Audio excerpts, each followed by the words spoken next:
Hello everyone, welcome to my YouTube channel. अभी मैं आप लोगों को फेडरल काउंसिल ऑफ मिनिस्टर्स संघीय मंत्रिपरिषद से रिलेटेड कुछ इंपॉर्टेंट क्वेश्चंस कराने वाली हूँ जो आगामी सभी एग्जाम के लिए इम्पॉर्टेंट है। फर्स्ट क्वेश्चन है कि भारत की प्रधानमंत्री के विषय में निम्नलिखित कथनों में से कौन सा सही है। फटाफट कमेंट कीजिएगा प्राइम मिनिस्टर के बारे में। ध्यान रखना है कि कौन सा कथन सही है। तो वो है प्रधानमंत्री मंत्री परिषद का क्या होता है, वास्तविक नेता होता है। और प्रधानमंत्री बनने के लिए जो न्यूनतम आयु चाहिए होती है वो 25 वर्ष यहाँ पर चाहिए होती है। और केंद्र सरकार का प्रमुख या वास्तविक जो नेता होता है वो प्राइम मिनिस्टर होता है। ठीक है। नियुक्ति कौन करता है प्राइम मिनिस्टर की, तो वो राष्ट्रपति के द्वारा इनकी नियुक्ति होती है। ठीक, तो ये चीज़ आप लोगों ने यहाँ पर ध्यान रखनी है। नेक्स्ट क्वेश्चन है, निम्न में से कौन सा कथन सत्य नहीं है। तो कौन सा कथन है जो सत्य नहीं है, गलत कथन है। ध्यान देंगे, राष्ट्रपति या राज्यपाल को शासकीय कार्यों के लिए विधिक कार्यवाही से उन्मुक्ति प्राप्त है, ये भी सही है। कोई न्यायालय राज्यपाल को किसी कर्तव्य पालन के लिए विवश नहीं कर सकता, ये भी सही है। एक राज्यपाल को व्यक्तिगत कार्यों हेतु सिविल कार्यवाही हेतु 2 माह की लिखित सूचना अवश्य देनी होगी। लेकिन जो सही नहीं है वो है ऑप्शन डी, जांचने के लिए न्यायालय अधिकृत है। तो ये आप लोगों का यहाँ पर गलत है, ऑप्शन डी यहाँ पर करेक्ट आंसर होगा। नेक्स्ट क्वेश्चन आप लोग यहाँ पर देखेंगे, भारत का प्रधानमंत्री निम्नलिखित में से किसका प्रमुख होता है। चलो जल्दी से कमेंट करो कि किसका प्रमुख होता है। ध्यान दीजिएगा, क्वेश्चन नंबर 3 का ऑप्शन बी, केंद्रीय सरकार का। भारतीय संविधान के अनुच्छेद 78 में किसके दायित्वों का यहाँ पर प्रावधान है। ऑप्शन डी, प्रधानमंत्री के। किसके, प्रधानमंत्री के। नेक्स्ट क्वेश्चन, भारतीय संविधान के निम्नलिखित प्रावधानों में से कौन सा प्रावधान मंत्रिपरिषद की नियुक्ति तथा पद से हटाए जाने को विवेचित करता है। कौन सा करता है। ऑप्शन डी, अनुच्छेद 75। भारतीय संविधान का अनुच्छेद 75 प्रधानमंत्री एवं अन्य मंत्रियों की नियुक्ति, मंत्रिपरिषद के आकार एवं उत्तरदायित्वों का निर्धारण करता है। अनुच्छेद 75। नेक्स्ट है, संसदीय शासन में वास्तविक कार्यपालिका शक्ति किसके पास होती है। संसदीय शासन में वास्तविक अर्थात कार्यपालिका शक्ति किसके पास होती है। आंसर बी, प्रधानमंत्री। ऑप्शन बी यहाँ पर सही होगा। नेक्स्ट, निम्नलिखित कथनों पर विचार कीजिएगा। निम्नलिखित कथनों पर विचार करेंगे, question number 7। And correct answer यहाँ पर जो होगा वो हो जाएगा सिर्फ और सिर्फ केवल एक कथन सही है। राष्ट्रपति भारत सरकार का अधिक सुविधापूर्वक किए जाने के लिए और मंत्रियों में उक्त कार्य के आवंटन के लिए नियम बनाएगा। तो ये आप लोगों का ऑप्शन ए यहाँ पर सही है। ठीक है। नेक्स्ट क्वेश्चन आप लोगों का यहाँ पर है, राष्ट्रीय सुरक्षा समिति का प्रधान कौन होता है। क्वेश्चन नंबर 8 का बी, प्राइम मिनिस्टर होते हैं। यदि भारत के प्रधानमंत्री संसद के उच्च सदन के सदस्य हैं तो क्या, तो वह अविश्वास प्रस्ताव की स्थिति में अपने पक्ष में वोट नहीं दे सकेंगे। ऑप्शन ए यहाँ पर सही आंसर होगा। तो एक तरफ मैं काउंसिल ऑफ मिनिस्टर एंड एक तरफ कैबिनेट यानी कि मंत्रिमंडल को रखती हूँ। कैबिनेट स्तर के मंत्री, राज्य स्तर के मंत्री और उपमंत्री होते हैं। ठीक है, पहले मंत्रिपरिषद के बारे में बता दूं। और यह एक संवैधानिक निकाय होता है जो आपका मंत्रिपरिषद होता है, जिसका वर्णन संविधान के अनुच्छेद 74 एंड 75 में किया गया है। मंत्रिमंडल द्वारा किए गए नीतिगत निर्णयों का क्रियान्वयन मंत्रिपरिषद करता है, ये चीज याद रखना। सैद्धांतिक रूप से मंत्रिपरिषद को संघ की समस्त कार्यपालिका शक्ति क्या होती है, प्राप्त होती है, परंतु मंत्रिमंडल द्वारा इसके कार्यों का निर्धारण किया जाता है। अब मंत्रिमंडल यानी कि कैबिनेट की बात करूंगी। कैबिनेट जो होते हैं ना, इसमें केवल कैबिनेट स्तर के मंत्री ही शामिल होते हैं। जैसे मंत्रिपरिषद में राज्य स्तर और उपमंत्री होते हैं, कैबिनेट स्तर के मंत्री, राज्य स्तर के उपमंत्री सभी होते हैं। लेकिन मंत्रिमंडल में कैबिनेट होते हैं। 44वें संविधान संशोधन 1978 के द्वारा अनुच्छेद 352 में मंत्रिमंडल शब्द को जोड़ा गया। ये याद रखना है कि मंत्रिमंडल शब्द किस अनुच्छेद में कौन से संविधान संशोधन द्वारा जोड़ा गया था, यानी कि इस तरीके से आप कह सकते हैं कि ये मूल संविधान में इसका उल्लेख नहीं था मंत्रिमंडल का, बाद में ऐड हुआ है। व्यवहारिक रूप से अगर देखा जाए तो मंत्रिमंडल सदैव मंत्रिपरिषद की शक्तियों का ही क्या करता है, प्रयोग करता है और मंत्रियों के कार्यों का निर्धारण करता है। नीतिगत निर्णयों को क्रियान्वित करने के लिए मंत्रिपरिषद को निर्देश देता है। कौन? मंत्रिमंडल निर्देश देता है। और निर्णयों के क्रियान्वयन की निगरानी भी कौन करता है? मंत्रिमंडल ही करता है। ठीक है, यानी कि मंत्री परिषद जो होती है वो सामूहिक रूप से किसके प्रति रेस्पॉन्सिबल होती है, किसके प्रति उत्तरदायी होती है? तो याद रखने क्वेश्चन आता है, लोकसभा के प्रति होती है क्या? काउंसिल ऑफ मिनिस्टर, यानी कि मंत्री परिषद जो होती है वो सामूहिक रूप से किसके प्रति? लोकसभा के प्रति रेस्पॉन्सिबल, उत्तरदायी होती है। ठीक, सो अब हम चलते हैं क्वेश्चन की तरफ। सो क्वेश्चन नंबर 9 का ऑप्शन ए हो जाएगा। क्वेश्चन नंबर 10 है कि भारत की संसद के संबंध में निम्नलिखित में से कौन सा कथन सही नहीं है? सो कौन सा सही नहीं है? ऑप्शन सी, मंत्रिमंडल की सदस्यता निम्न सदन तक सीमित होती है क्या? ऐसा तो नहीं है, है ना? ऑप्शन हो जाएगा सी। नेक्स्ट क्वेश्चन, क्वेश्चन नंबर 11 है, council of scientific and industrial research का अध्यक्ष कौन होता है? सो प्राइम मिनिस्टर होते हैं। Option C. भारत के प्रधानमंत्री की नियुक्ति के समय आगे बताओ ऑप्शन। जरूरी नहीं है कि वह संसद के दोनों सदनों में से एक का आवश्यक रूप से सदस्य हो, परंतु उसे 6 माह के अंदर आवश्यक रूप से दोनों में से एक सदन का सदस्य हो जाना चाहिए। Option A. नेक्स्ट क्वेश्चन आप लोगों का है, भारत का प्रधानमंत्री बनने के लिए न्यूनतम आयु कितनी होनी चाहिए? 25 वर्ष। उप प्रधानमंत्री पद का सृजन ... संविधान के प्रावधानों से हटकर हुआ है। Option B.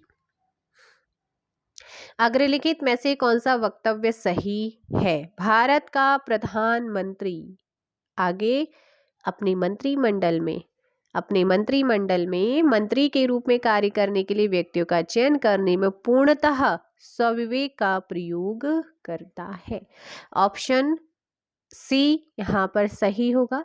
नेक्स्ट है आपका, भारत में वह मंत्री जो संसद के सदनों में से किसी सदन का भी सदस्य नहीं है, उसे मंत्री के पद से मुक्त हो जाना पड़ता है अगर वह 6 माह के बाद भी दोनों सदनों में से किसी एक सदन की सदस्यता ग्रहण नहीं कर पाता है तब। नेक्स्ट आप लोगों का है, मंत्रिपरिषद सामूहिक रूप से उत्तरदायी होती है। तो जल्दी से बताइएगा कौन सा यहाँ पर सही होगा? लोकसभा के प्रति होता है, एक संवैधानिक बाध्यता के अंतर्गत भी है और अनुच्छेद 75(3) के अनुसार। तो ऑप्शन बी यहाँ पर सही आंसर होगा। नेक्स्ट आपका है, मंत्रिपरिषद किसके प्रति उत्तरदायी होती है? क्वेश्चन को देख सकते हैं किस किस तरीके से पूछा, ये सारे के सारे प्रीवियस ईयर क्वेश्चन है, किसी न किसी एग्जाम में पूछे गए हैं। ऑप्शन ए संसद के। मंत्रिपरिषद किसके प्रति उत्तरदायी है? तो बताओ आप मुझे आप यहाँ पर क्वेश्चन नंबर 18 का फटाफट कमेंट कीजिए। अध्यक्ष या सभापति, ये तो ऑप्शन, फिर जो इसमें प्रॉपर आंसर आप चुन सकते हैं फिर वो ऑप्शन ए हो जाएगा। अगर यहाँ पर लोकसभा के प्रति आता तो फिर आप यहाँ पर, लेकिन लोकसभा के अध्यक्ष के प्रति बोला, ऐसा तो नहीं है ना। मंत्रिपरिषद सामूहिक रूप से निम्न में से किसके प्रति उत्तरदायी है? तो आप आंसर दीजिएगा, क्वेश्चन की लैंग्वेज एंड क्वेश्चन को समझिए। सो क्वेश्चन नंबर 19 का ऑप्शन डी हो जाएगा, लोकसभा के प्रति। नेक्स्ट है आपका, केंद्रीय मंत्रिपरिषद की त्यागपत्र देने के उपरांत निम्नलिखित में से कौन सा एक सही स्थिति नहीं है? राष्ट्रपति शासन लागू हो जाएगा, ये आपका सही नहीं है। Option A. नेक्स्ट है, निम्नलिखित कथनों पर विचार कीजिए और सही कथन जो है उनमें से आपको बताना है कौन सा कोट सही होगा। सो केंद्र में मंत्रिपरिषद संसद के प्रति सामूहिक रूप से उत्तरदायी होती है, बिल्कुल होगी। केंद्रीय मंत्री भारत के राष्ट्रपति के प्रसाद में पद धारण करते हैं, बिल्कुल सही। केंद्रीय मंत्रियों के वेतन भत्ते संसद की विधि द्वारा निर्धारित किए जाएंगे, ये भी सही, तो ऑप्शन डी।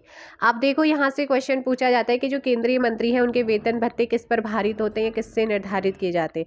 सिंगल ऑप्शन बना देगा, प्रेसिडेंट पर होता है, संसद पर होता है, संसद की निधि पर होता है।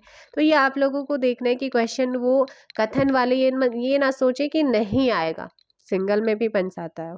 अब आप किस तरीके से क्वेश्चन को ले रहे हैं ये आपके ऊपर निर्भर है।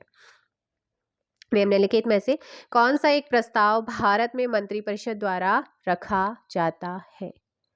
तो वो प्रस्ताव है आपका विश्वास प्रस्ताव। कौन सा है? विश्वास प्रस्ताव। आप लोग यहाँ पर ध्यान देंगे। नेक्स्ट आपका है किस सदन के द्वारा बहुमत से अविश्वास प्रस्ताव पारित होने पर मंत्रिपरिषद को त्यागपत्र देना पड़ेगा? लोकसभा को, ऑप्शन ए। नेक्स्ट क्वेश्चन आप लोगों का है, अपना त्यागपत्र देने के बाद भारत में एक मंत्री को अपने त्यागपत्र के विषय में लोकसभा में व्यक्तिगत वक्तव्य देने के लिए किसकी अनुमति की आवश्यकता होती है? सो करेक्ट आंसर लोकसभा अध्यक्ष, ऑप्शन बी। मंत्रिपरिषद के विरुद्ध अविश्वास प्रस्ताव लाने के लिए लोकसभा के सदस्यों की न्यूनतम संख्या कितनी होनी चाहिए? 50 यहाँ पर ऑप्शन सी सही आंसर होगा। कितनी होनी चाहिए? 50। एंड नेक्स्ट क्वेश्चन आप लोगों का यहाँ पर है कि भारत में अविश्वास प्रस्ताव के विषय में निम्नलिखित कथनों पर क्या करना है? विचार करना है। भारत के संविधान में किसी अविश्वास प्रस्ताव का कोई उल्लेख नहीं है।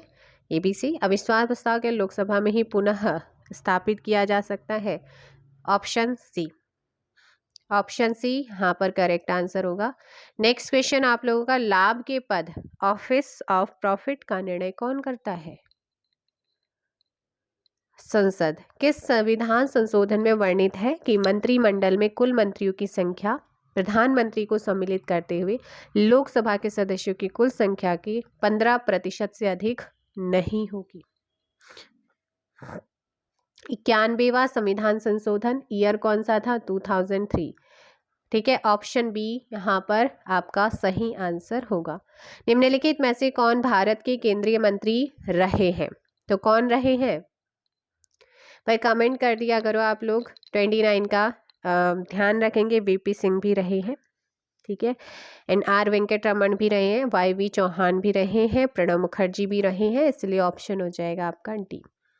नेक्स्ट है, भारतीय राजनीतिक व्यवस्था में कार्यपालिका के अधीन रहकर कार्य करती। किसके अधीन कार्यपालिका? तो व्यवस्था में कार्यपालिका आंसर विधायिका के अधीन रहकर कार्य करती है। ऑप्शन हो जाएगा बी। नेक्स्ट क्वेश्चन, प्रदेश का कौन सा नेता नेहरू की मंत्रिमंडल में पहले गृह मंत्री तथा बाद में रक्षा मंत्री बने? तो वो है कैलाश नाथ काटजू, ऑप्शन सी 31 का। नेक्स्ट क्वेश्चन आप लोगों का, स्वतंत्र भारत के प्रथम वित्त मंत्री कौन थे? 32 का आंसर दीजिएगा। RK षणमुखम चेट्टी थे स्वतंत्र भारत के पहले वित्त मंत्री। 32 का ऑप्शन ए। नेक्स्ट है, भारत में स्वतंत्रता के पश्चात गठित प्रथम मंत्रिमंडल में कानून मंत्री कौन थे? सो 33 का ऑप्शन डी, BR अम्बेडकर यहाँ पर करेक्ट आंसर होगा। निम्नलिखित में से कौन सा शब्द या शब्दावली भारत के संविधान में उल्लेखित नहीं है? तो वो है बजट शब्द आप लोगों को नहीं मिलता है। नेक्स्ट है, प्रधानमंत्री को उनके कार्यकाल के साथ क्या करना है? आप लोगों ने सुमेलित करना है। कार्यकाल के अनुसार उनको सुमेलित करेंगे। श्री अटल बिहारी वाजपेयी 1998 से 2004। 2 ऑप्शन में आ रहे हैं, तो बी और डी तो वैसे कट गया है। ए या सी में से एक बार। श्री चंद्रशेखर की अगर बात करते हैं तो 1990 से 91, तो सीधे ऑप्शन हो रहा है ए एलिमिनेट। और फिर श्री HD देवगौड़ा 1996 से 97। और श्री इंद्र कुमार गुजराल की अगर मैं बात करूं तो वो है 1997 से 1998। तो ऑप्शन ए यहाँ पर करेक्ट आंसर होगा। ठीक है, 35 का ऑप्शन ए। नेक्स्ट क्वेश्चन आप लोगों का है, निम्नलिखित में से कौन सा या से मंत्रिमंडल सचिवालय का या की कार्य है?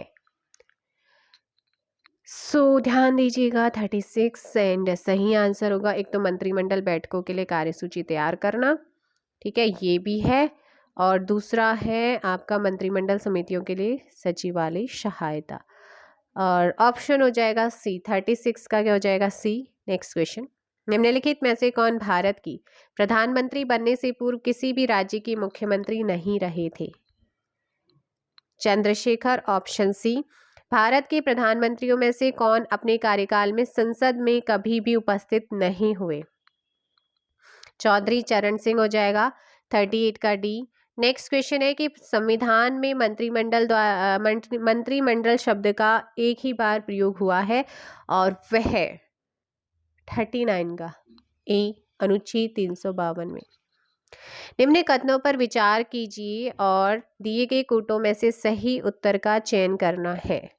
जो सही उत्तर, किसी व्यक्ति को प्रधानमंत्री कहना केवल राजनीतिक निर्णय है, और कारण है वह उसे प्रधानमंत्री का कोई अधिकार प्रदान नहीं करता। 40 का ए, दोनों सही है, और आर जो है, जो कारण है, वो कथन की बिल्कुल क्या करता है? सही व्याख्या करता है। Option A. Next, Manmohan Singh के संबंध में निम्नलिखित में से कौन सा कथन सही नहीं है? एंड 41 का सी हो जाएगा, वित्त आयोग के पूर्व अध्यक्ष रहे, ये आपका गलत है। Option C. बाकी वित्त मंत्री रह चुके हैं, रिजर्व बैंक के गवर्नर भी रहे हैं, और अंतर्राष्ट्रीय मुद्रा कोष में भारत के पूर्व प्रतिनिधि भी रहे हैं। उदारीकरण, निजीकरण, भूमंडलीकरण की नई आर्थिक किस प्रधानमंत्री के कार्यकाल में घोषित की गई थी? 42 का सी, नरसिम्हा राव यहाँ पर करेक्ट आंसर होगा। केंद्रीय सरकार के संदर्भ में निम्नलिखित कथनों पर विचार कीजिएगा। 15 अगस्त 1947 को केंद्र में मंत्रालयों की संख्या 18 थी, वर्तमान में केंद्र में मंत्रालयों की संख्या 36 है। 43 का ए यहाँ पर सही होगा। ठीक, नेक्स्ट आप लोगों का निम्नलिखित में से कौन सा आधिकारिक दस्तावेज भारत से संबंधित है? भारत से संबंधित है 44 का बी, श्वेत पत्र। भारतीय संविधान के निम्नलिखित अनुच्छेदों में से किसके अनुसार प्रत्येक राज्य की कार्यपालिका शक्ति का इस प्रकार प्रयोग किया जाएगा जिससे संघ की कार्यपालिका शक्ति के प्रयोग में कोई अड़चन ना हो या उस पर कोई प्रतिकूल प्रभाव ना पड़े? 45 का ए, अनुच्छेद 257। ऑप्शन ए यहाँ पर सही होगा। नेक्स्ट, संघीय मंत्रिमंडल का पुनर्गठन किसकी रिपोर्ट पर आधारित था? तो वो रिपोर्ट थी गोपाला स्वामी आयंगर की। नेक्स्ट है, निम्नलिखित में से कौन एक से अधिक बार प्रधानमंत्री नियुक्त हुए हैं? ध्यान दीजिएगा, देखिए, जवाहरलाल नेहरू भी थे, इंदिरा गांधी भी, जुलजारीनानंदा भी, अटल बिहारी वाजपेयी भी। आंसर सभी के सभी। 47 का डी। नेक्स्ट है कि संघीय मंत्री परिषद में मंत्रियों की कुल संख्या लोकसभा के सदस्यों की कुल संख्या का कितना प्रतिशत हो सकती है? तो ये आपका 20% यहाँ पर आप लोगों ने ध्यान रखना है। अच्छा, नेहरू की कैबिनेट में पहले गृह मंत्री और बाद में रक्षा मंत्री कौन बने? कैलाश नाथ काटजू, याद रखना है आप लोगों ने। एंड स्वतंत्र भारत के पहले वित्त मंत्री आपको पता ही है, श्री आर के षणमुखम चेट्टी रहे हैं। भारत के किस प्रधानमंत्री का विदेश में आकस्मिक निधन हुआ था? लाल बहादुर शास्त्री का। अपने प्रधानमंत्रित्व काल में कौन सा नेता एक भी बार संसद में उपस्थित नहीं हुए थे? चौधरी चरण सिंह। ये क्वेश्चन आपके एग्जाम में आते हैं। संघीय मंत्रिमंडल का पुनर्गठन किसके प्रतिवेदन पर आधारित था? गोपाला स्वामी आयंगर। ठीक है, तो ये क्वेश्चन आप लोगों को भी ध्यान रखने हैं जो मोस्टली एग्जाम में पूछे जाते हैं। आई होप सो सेशन पसंद आया होगा, सारे के सारे प्रीवियस ईयर के क्वेश्चन से। अभी मैंने पॉलिटी को लिया है क्योंकि पॉलिटी से आपको हर एग्जाम में क्वेश्चंस देखने को मिलेगा, लेकिन फॉरेस्ट गार्ड के एग्जाम से पहले आपका पॉलिटी, हिस्ट्री, ज्योग्राफी एंड अगर आप कहेंगे कि साइंस का पोर्शन भी कराएंगे तो मैं वो भी करा दूंगी, लेकिन ये 3 सब्जेक्ट मुझे आप लोगों को कराना ही कराना है फॉरेस्ट गार्ड से पहले क्योंकि जीके के क्वेश्चंस आए तो यहाँ से आपके फंस सकते हैं, क्योंकि प्रीवियस ईयर का पूरा निचोड़ आप लोगों का एनसीईआरटी सार संग्रह से कराया जा रहा है। कोई भी क्वेश्चन ऐसा नहीं कि ऐसे ही कराया जा रहा है, ठीक है। और किसी भी चलिएगा, फिर भी आप लोगों को यहाँ पर कराने की पूरी कोशिश रहेगी। और हिंदी भी होली के बाद जो है आपकी हिंदी, ज्योग्राफी, पॉलिटी, हिस्ट्री तीनों को एक साथ लाने की कोशिश करूँगी। एंड करंट अफेयर भी आप लोगों को मैं अब कराऊँगी होली के बाद, ठीक है। जो नई स्पीडी आ जाएगी उससे मेन टॉपिक कराऊंगी, यानी कि आपको पूरी स्पीडी नहीं पढ़नी है, मेन टॉपिक वहाँ पर आप लोगों को कराए जाएंगे। सो मिलेंगे नेक्स्ट वीडियो में। एंड आप सभी को एक बार फिर से होली की हार्दिक शुभकामनाएं। Thank you so much.